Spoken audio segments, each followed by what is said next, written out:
When it comes to trading financial markets, especially in the Forex market, I would venture to say that most people who become interested in trading and then try to learn how to trade and start practicing and learning every day over a period of time, that most of these people experience some difficulty and frustration. In fact, I would say probably everyone who has ever tried to learn how to trade has experienced some challenge, difficulty, and frustration. So first of all, if you've ever experienced that, just know that that's normal, and that is really a process of learning any skill. But trading can be especially frustrating, especially when there's money on the line and there are all these emotions involved. So when a trader begins to become interested in this business and starts looking at the different approaches to trading and learning a little bit about technical analysis and learning some different trading strategies, there's no doubt that they're going to experience from time to time that it just doesn't work like you expected it to work. Well, when I first got started in trading, I looked at some of the trading strategies that were being taught to me, and I immediately began to have a series of insights on how some of these methods were deficient, or perhaps there was some obvious way that you could improve the process that many traders are using. And so you may have heard the expression, buy at the bottom, sell at the top. And that's pretty obvious, good advice, but how do you know when the market is at the bottom or at the top? Well, what I've discovered over the last several years is that there is a way to determine with a high degree of accuracy when there is a turning point that represents a point in time to enter a trade or to exit a trade. And in general, the rhythm of profit is contrary to the normal approach to trading. What people normally do doesn't work. So here's the first thing that you might want to notice as you look at charts and you begin to look at currency pairs and you look at all different time frames, and I'm sure you've already learned many different aspects of technical analysis and you may have years of experience in trading. But look again and see if it's not true that on almost all currency pairs, on all time frames, markets are forming trends followed by corrections. If you know how to determine the end of a trend and the end of a correction, or in other words, the beginning of a correction and the beginning of a trend, you can enter trades in rhythm with the cycle that will produce profit. So first of all, just take a currency pair and look at it. Look at any time frame, and if you look at the Aussie versus the dollar at this time, which is this is on November the 20th, 2010, there is a very strong, perhaps overextended uptrend, and a trend has a certain shape to it, and it tends to be at a fairly steep angle in the waves that are going up, and you might just notice that depending on what time frame you're looking at, the waves of a trend will have mostly bullish candles, and it has a certain shape. You get used to it. Each one is organic and different and unique, like a snowflake. Every trend is a little bit different, and the number of waves in the trend is almost completely irrelevant.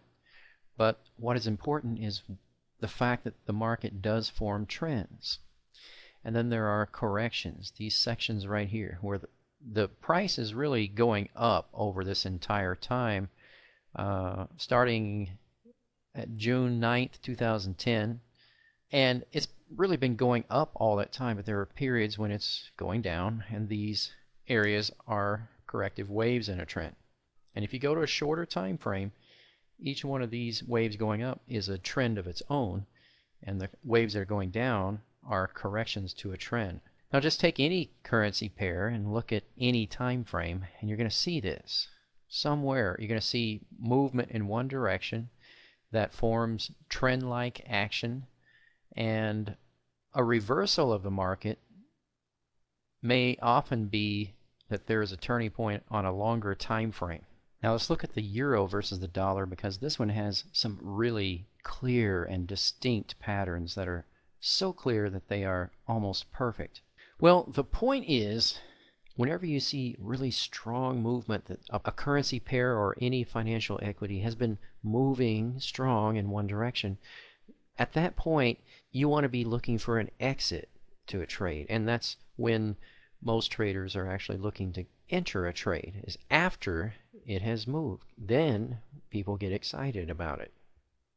After it has moved. And that's when you want to exit the trade. If you see a trend on your charts, and I've even seen some of the top trading gurus teaching people that in a strong trending market, that's when trading is good. Well, when you see a strong trend on your charts, you want to be looking for an exit if you intend to be in the rhythm of profit. So when you are looking to enter, it's back here when the market is actually going down. You saw a previous trend and the market is going down, that's when you're actually looking to enter and go long. Well, that's a little bit different from what most traders are doing, but traders who actually intend to be in the rhythm of profit are doing this. If the market has been trending and then it's correcting and going down, that's when we're looking to enter the trade. And then at the end of the correction, that's when we enter. So at this point in time, people are not excited about being long. But that's when you want to enter. And then after you enter, you want to be experiencing what we call the effortless flow of abundance. That's when you're just letting the profit flow because you're looking for an exit and you know how to determine the end of a trend. You're not going to exit until you get to the end of a trend, which is another huge challenge and misconception that almost all traders in the world have, is that people tend to believe that if you're in a trade, you should just grab the profit while you can, or take off half your position at a certain price target or something like that, because you just never know.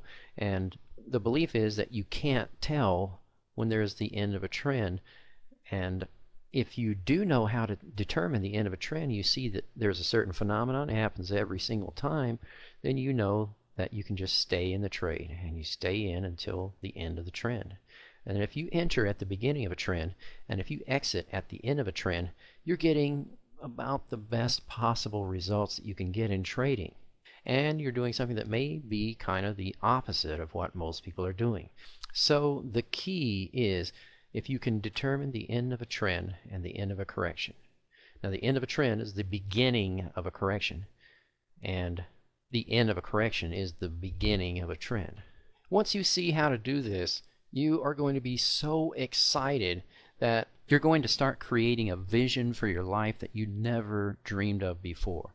Because when you see that you can enter a trade right at the beginning of a trend and know that that's the beginning of a trend, and exit a trade right exactly at the end of a trend, and you know that that's the end of a trend, you know to not exit until that happens, you are going to be so excited that it's really going to have a major impact on your life. Now, someone wrote to me last week and had some insights and breakthroughs based on what I was showing in a previous video, and then this person looked at some charts and was not able to really determine the beginning of a trend and the end of a trend. And of course, there is a little bit more detail that you need to know, just a little bit of fine-tuning and adjustment to what you're seeing on your charts, and you can also do that, and you can do it across all time frames, long and short, on the 5-minute, on the 1 hour, or whatever time frame you choose to look at and trade based on.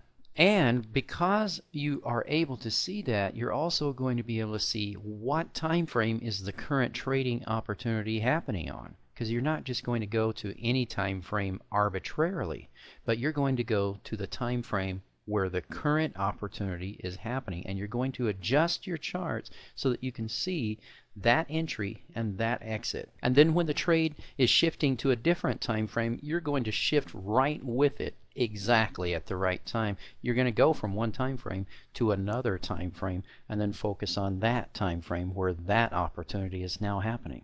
So this week, as you're looking at your charts, just take a look and see if you understand what I'm talking about, and if you have any questions about that, if it's not quite crystal clear exactly how to do it, just let me know, or take some time to study the course that I put together that shows exactly how to do this. I look forward to hearing more about the results that you're getting and how it's changing your life for you.